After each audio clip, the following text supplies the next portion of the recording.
Muy buen día para todos, mi nombre es Carlos Sebastián Ferias Gamboa, soy estudiante de la Universidad Popular del Cesar del programa de licenciatura en Matemáticas y Física.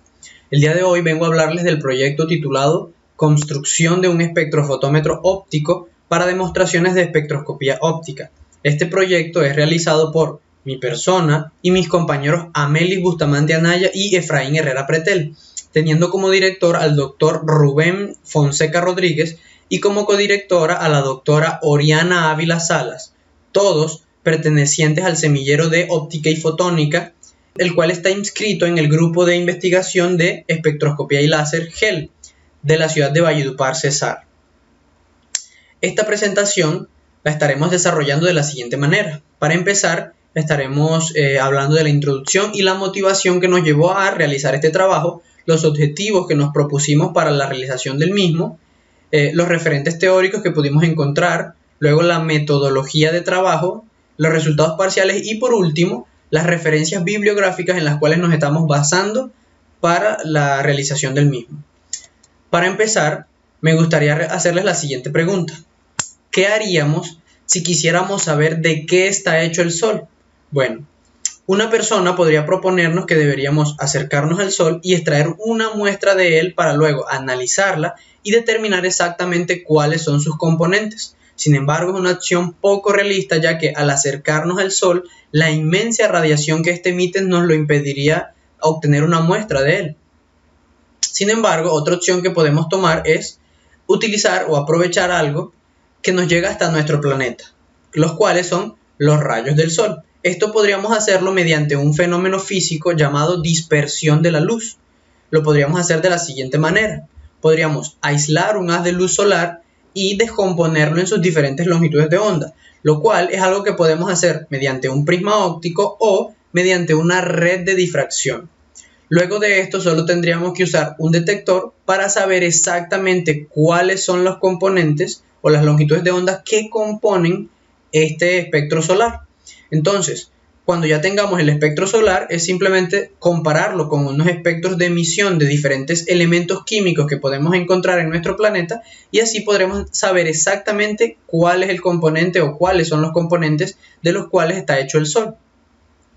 Este sistema en el cual aislamos un haz de luz solar o un haz de luz cualquiera y lo descomponemos en las diferentes longitudes de onda que lo componen para detectar exactamente cuáles son, lo podemos encontrar hoy en día en un instrumento que conocemos como espectrofotómetro. Vemos que es un instrumento muy útil.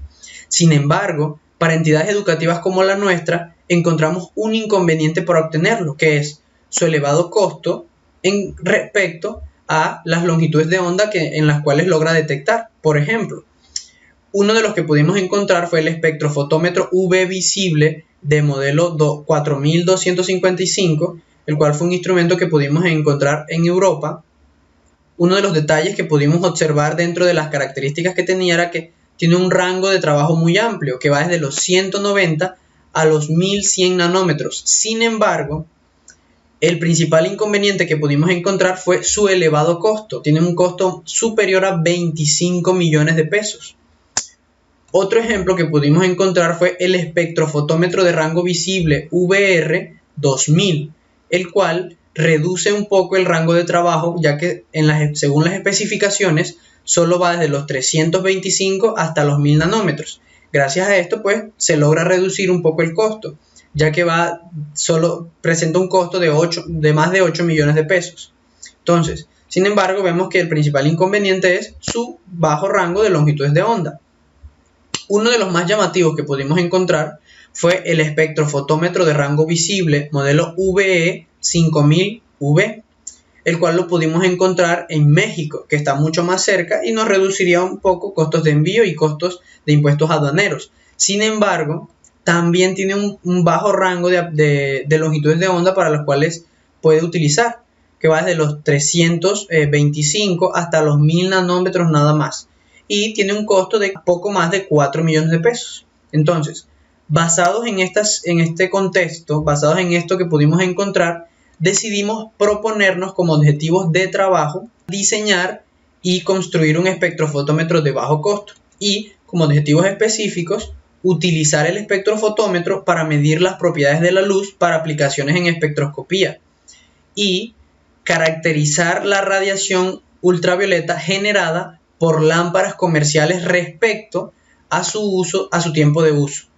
Entonces vemos que las lámparas comerciales son algo que lo vemos muy seguido en nuestra cotidianidad y estamos expuestas continuamente a ellos. Entonces por eso decidimos caracterizar la radiación ultravioleta para observar qué tanto daño puede causarnos estar bajo la radiación de estas.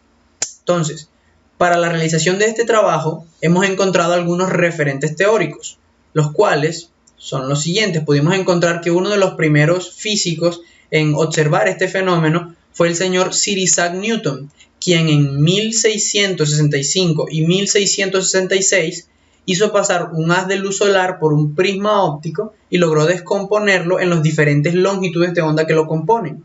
Sin embargo, el señor William Haidt en 1802 fue el primero en observar que este espectro de luz solar estaba atravesado por un par de líneas negras en diferentes lugares. Pocos años después, el señor Joseph von Fraunhofer en 1814 notó que estas líneas eran aún más abundantes en el espectro de luz solar. Esto lo hizo gracias a que él pudo desarrollar un nuevo instrumento óptico, el cual hoy en día pues conocemos como la red de difracción. Bueno, el estudio de estos fenómenos cobró aún más fuerza unos años después, cuando los físicos Kirchhoff y Robert Bunsen en 1854 estuvieron analizando y descubrieron que estas líneas en el espectro eran características y eran diferentes en cada sustancia. Es decir, las líneas negras que atraviesan los espectros son diferentes para cada sustancia que podemos encontrar en nuestro planeta. Entonces, años después, los físicos Robert Bunsen y Henry Enfield Roscoe en 1859 permitieron un desarrollo aún más abundante, ya que desarrollaron un quemador de gases, lo cual permitía analizar de una manera más sencilla los espectros tanto de emisión como de absorción de cualquier sustancia que se deseara analizar. Entonces, para la realización de nuestro espectrofotómetro, nos dimos cuenta que es necesario la utilización de tres instrumentos básicos: una rendija, una red de difracción y un sensor. Entonces, el proceso consistiría en la siguiente manera. Cuando el haz de luz atraviese la rendija, entonces llegará a la red de difracción, la cual se encargará de descomponer ese haz de luz en las diferentes longitudes de onda que lo componen. Luego, mediante la ayuda del sensor, se podrá detectar exactamente cuáles son estas longitudes de onda. Y el sensor será programado mediante una placa de Arduino. Entonces, el Arduino se encargará de programar al sensor y de permitirnos ver este espectro en tiempo real mediante el uso de un computador.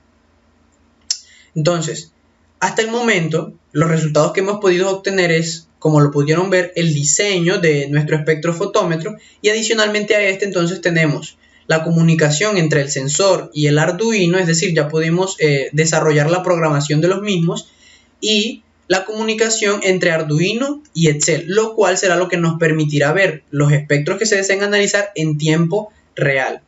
Aquí entonces los dejo con la bibliografía en la cual nos estamos basando para realizar este proyecto. Muchísimas gracias.